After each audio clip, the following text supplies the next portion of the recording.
He so clearly said, you know, America, we're designed to be skeptical. That is what we're supposed to be. That is what our founding fathers dreamed about. A people empowered to stand up for what was right, using data, able to read, able to vote, able to make a difference. And that's what we saw all around the country last week as people were protesting in Michigan, in Ohio, in North Carolina.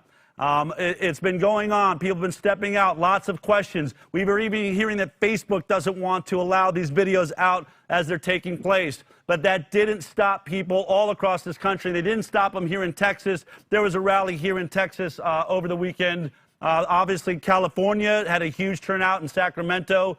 Was that just yesterday or the day before? Monday, Sacramento, everyone joining there. But in Texas, we had rallies going on over several days. I went out on Saturday. I wanted to get a feel for why are people there? What's going on? What are they really protesting? What do they feel? Here's a taste of some of the people I met at the rally in Austin, Texas.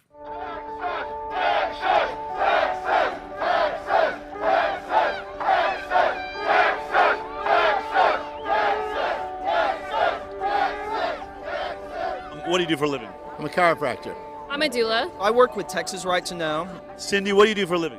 I am a nursing professor. What brings a nursing professor to a rally at the Capitol when there's a coronavirus running around? Well, I've done a lot of research. I definitely believe that more people have had the coronavirus than we will ever know. Do you think the coronavirus is dangerous? What's your theory on it? No, I'm not worried about the coronavirus. There's trillions of viruses around us. I think it's dangerous if you have a compromised immune system. And I think it's dangerous if you're elderly, but I think any cold or any flu or anything will be dangerous if you already have a comorbidity issue. All this social distancing, it's not healthy for us, it's not healthy for our children. The center of this rally is getting back to work. When you can say that a liquor store is deemed essential, but companies that are selling beneficial products for a multitude of different issues going on are not deemed essential.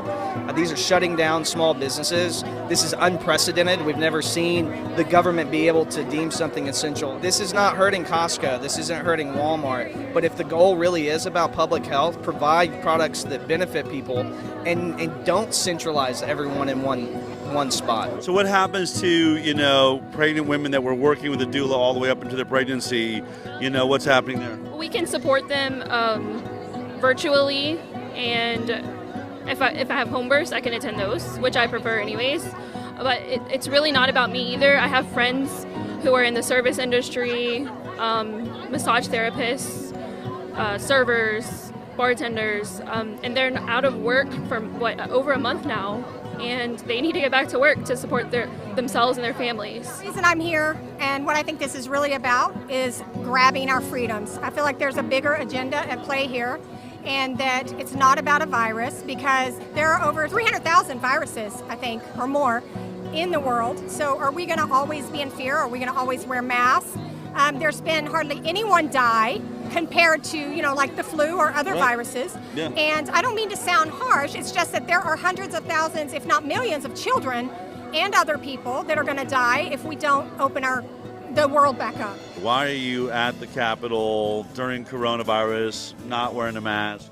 Yeah, so I had arranged a protest on Thursday to just come and fight for our First Amendment, and then Greg Abbott came out with his statement yesterday, and he was saying that basically he wasn't going to let any of us out until there was a vaccine.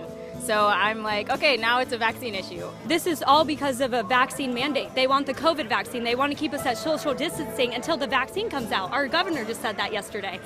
I'm worried about the coronavirus vaccine. If they mandate it, will the kids be able to go back to school? So, you know, if we don't stand up for our kids, who will? So I'm here. Right now, with all of this big push for the vaccine is not a treatment. It's a quote. Well, certainly since it does not exist on this planet as we know it right now, it is not an existing treatment, so it seems a bit futile. But yeah. There are good options that exist out there to treat this. We need good treatment options. We need to press that out, and I really ask that everyone continue to press on their state officials and also nationally. Artificial immunity will never take the place of our God-given natural immunity. So I just taught a class on immunity. My understanding of most nurses is the opposite, is the belief system. They're starting to wake up.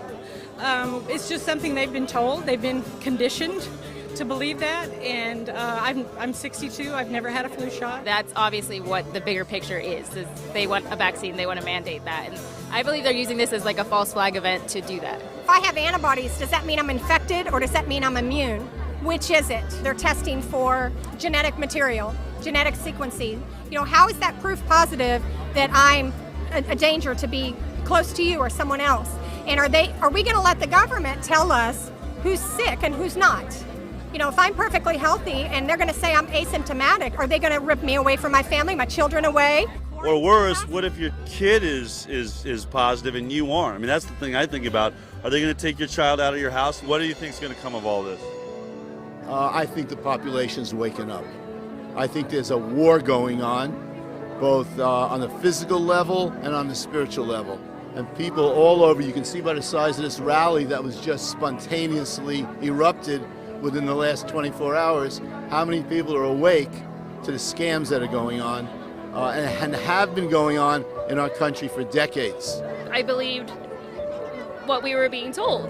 I'm like, just listen to the news. Like, they'll tell you the truth. But the older I got, the more I realized they're lying to you. People aren't critically thinking. And you have to think for yourselves and not just read the title of a, mainstream media post. We were warned about this stuff from Eisenhower and Kennedy, and now it's manifesting. Are we going to let the government tell us what we can wear on our bodies? Are we going to let them tell us what time to go home, that we can only go out of our home once a day to jog? That is pushing too far on my rights to walk about freely and move freely in my own country. I think every single Texan should be here today.